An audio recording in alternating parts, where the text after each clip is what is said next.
Welcome back, guys. Well, it's that time of year on the homestead when we do a lot of canning, and one of our favorite ways to preserve the wild foraged berry harvest that we haul in every year is making jam.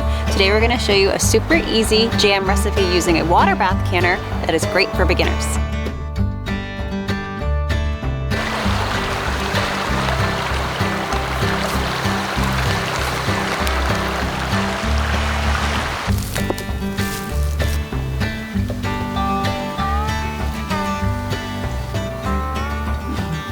Alright, so when you are canning jam, you are going to water bath can that because it is a high acid food. So unlike when you are preserving meat or fish like the salmon, that needs to be pressure canned. And the really neat thing about water bath canning is you don't need a special canner. You just use a large stock pot with a lid, and you're going to fill that with water about an inch over the tops of those jars and boil them. And that is how they process.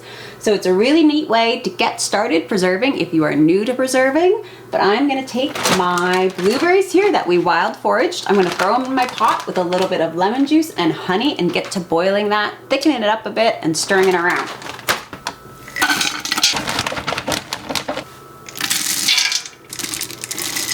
Right, so we ended up with about 22 cups of berries. This original batch calls for about 11, so I'm gonna double this. Original lemon content is 2 teaspoons. I'm going to do 4 teaspoons of lemon in here and about 3 cups of honey.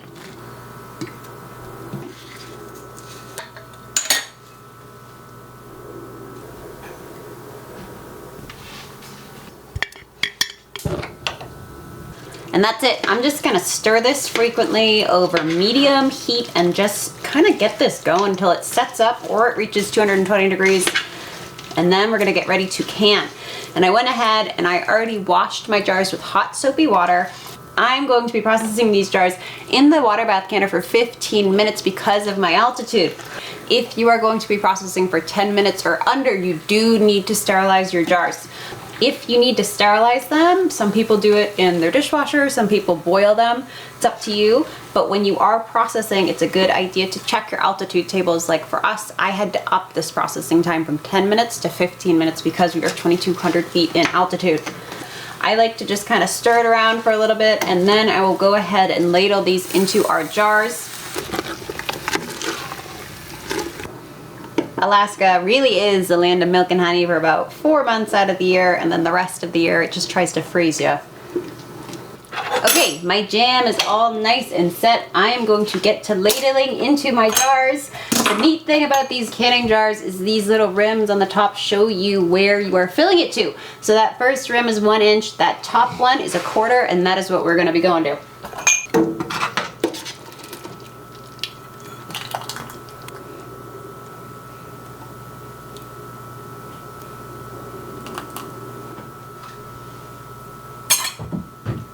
And then after I fill my jar, I go ahead and take an air bubble tool, or you could do like a wooden spoon or whatever you have.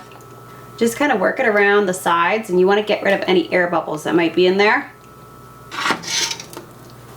And I am just going to do the same thing with all these jars. I'm going to fill it to 1/4 inch, check for air bubbles, wipe the rims clean, and then seal it just finger tight on. So you don't want to tighten the lids really tight. You want to know that they were processed correctly, and that is why you have a seal, and not because the lid is on really tight on there.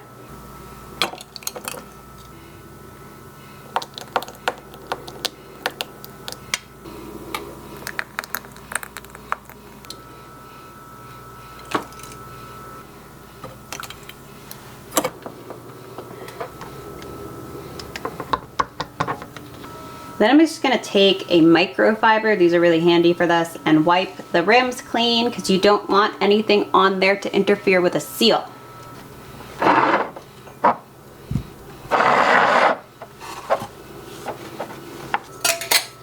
just gonna take my lids, center them on here, and finger tight them on. You can reuse canning jars. So once you buy these glass jars, we use them as drinking glasses, all sorts of things, but once you buy those, you don't have to rebuy them, so you can reuse them again and again and again, as long as they are not chipped or anything. But the lids you need to buy new. Though I do know folks that reuse lids. That's what they would call rebel canning. You'll find a lot of old communities like the Amish will still water bath can their meats.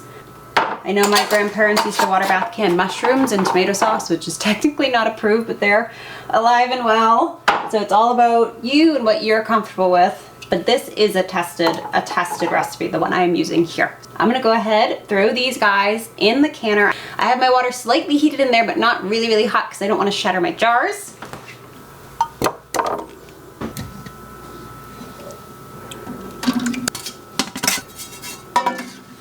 So you can absolutely stack jars on top of each other in the canner. You just need a rack in between those jars. You want to make sure when you're water bath canning that that water comes up at least an inch above the tops of the jars. I'm going to go ahead and get this to a full rolling boil, and then I will start my processing time of 15 minutes. If at any point that stops boiling, I need to restart my processing time. Do it all over. So this has to go the full 15 minutes boiling in this canner.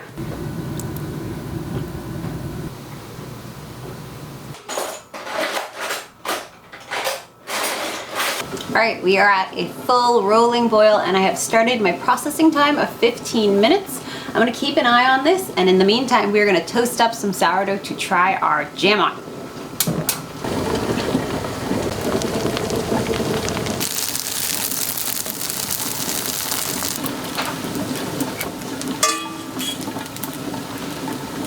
Our processing time is done. I'm gonna pull these guys out of the canner.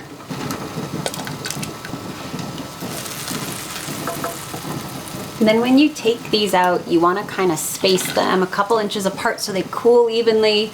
And then in 24 hours, you're going to check the seals to make sure they all sealed well. And if not, you can always reprocess them. But it might take a little bit for them to seal.